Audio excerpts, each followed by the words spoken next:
అంటే పర్టికులర్‌గా చికెన్ మాట్లాడుకున్నాం. చికెన్ తర్వాత అందరికి నెక్స్ట్ స్టెప్ ఆలోచన వచ్చేది ఎగ్ గురించే మాట్లాడుకుంటూ ఉంటారు. ఎగ్ చాలా హెల్తీ అని చెప్తూ ఉంటారు. కాకపోతే ఎగ్ వెజ్జా? నాన్ వెజ్జా? ఏ కేటగిరీకి చెందుతుంది? దాని మీద చాలా డిస్కషన్స్ జరుగుతూ ఉంటాయి. ప్రజల్లో కొన్ని అపోహలైతే ఇప్పటికీ కంటిన్యూ అవుతున్నాయి. మీరేం చెప్తారు? సో ఎగ్ అనేటిది ఇది ఒక హైలీ డిబేటబుల్ టాపిక్. అది వెజ్జా లేకపోతే నాన్ వెజ్జా అవును. అన్నట్టు. Example me being a vegetarian, నేను కూడా ఎగ్ తింటాను, కానీ మా Okay. నాన్నమ్మ వాళ్ళు ఎవరు తినరు ఎగ్. So Okay. అది one of the cultural beliefs అండి, ఎగ్ వెజిటేరియనా నాన్ వెజిటేరియనా అని. కానీ మనము మీట్ వైజ్ చూసే, ఇప్పుడు యానిమల్ చికెన్ ఉంది, అది మీట్. ఓకే. ఇంకా ఫిష్ ఉంది, అది మీట్. గోట్ ఉంది, అంటే మటన్ ఉంది, అది మీట్. కానీ ఎగ్లో అట్లా మీట్ అనేటిది ఉండదు. ఎగ్ ఫర్టిలైజ్ అయినాక దాని నుండి చికెన్ బేబీ వస్తుంది, కానీ egg it self is not meet. So according to నా నుండి అడిగితే అది నాన్ వెజిటేరియన్ కింద రాదు అనే నేను అనుకుంటాను. అగైన్ అది కల్చరల్ బిలీఫ్స్ అవన్నీ ఉంటాయి. రైట్.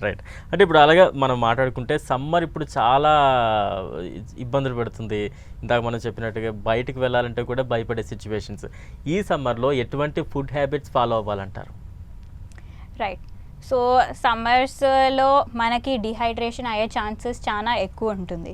అందుకే మనము ఈ బయటికి వెళ్ళే ముందు ఒక గ్లాస్ ఆఫ్ అంబలి, ఇంకా కోకోనట్ వాటర్, లేకపోతే లెమన్, నిమ్మకాయ రసం, బటర్ మిల్క్, ఇవన్నీ తాగితే మన బాడీకి కూలింగ్ అయ్యే అవి కూలింగ్ ఏజెంట్స్ అనమాట. మన బాడీలో హీట్ తగ్గిస్తుంది. ఇంకా ఆల్సో అవి లిక్విడ్ ఫామ్లో ఉంటాయి కాబట్టి మన హైడ్రేషన్ని కూడా మెయింటైన్ చేస్తుంది.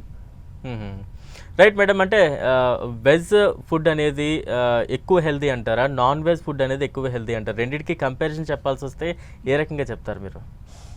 ఓకే, సో వెజ్ ఫుడ్ హెల్దీయా నాన్ వెజ్ ఫుడ్ హెల్దీయా అంటే అది ఐ డోంట్ నో. ఇప్పుడు వెజిటేరియన్స్ ఉన్నారు మన ఇండియాలో, maybe half of the population, అంటే హాఫ్ ఆఫ్ ద పాపులేషన్ కన్నా తక్కువ వెజిటేరియన్స్, ఇంకా నాన్ వెజిటేరియన్స్ అన్న హైయర్ సైడ్ ఉన్నారు. సో వీళ్ళు హెల్దీగా ఉన్నారు, వాళ్ళు హెల్దీగా ఉన్నారు, ఇద్దరు హెల్దీగా ఉన్నారు. కానీ వెజిటేరియన్స్కి ప్రోటీన్ నీడ్స్ అనేటివి కొంచెము తక్కువ, అంటే వాళ్ళు ప్రోటీన్ కన్సంప్షన్ అనేటిది కొంచెం తక్కువ చేస్తారు. ఎందుకంటే ఇప్పుడు 100 grams ఆఫ్ పప్పు is a good source of protein. 100 grams of పప్పు అంటే మనకి ఇంత ఉంటుంది. అదే 100 grams ఆఫ్ చికెన్ అంటే మనకి ఇంత వస్తుంది.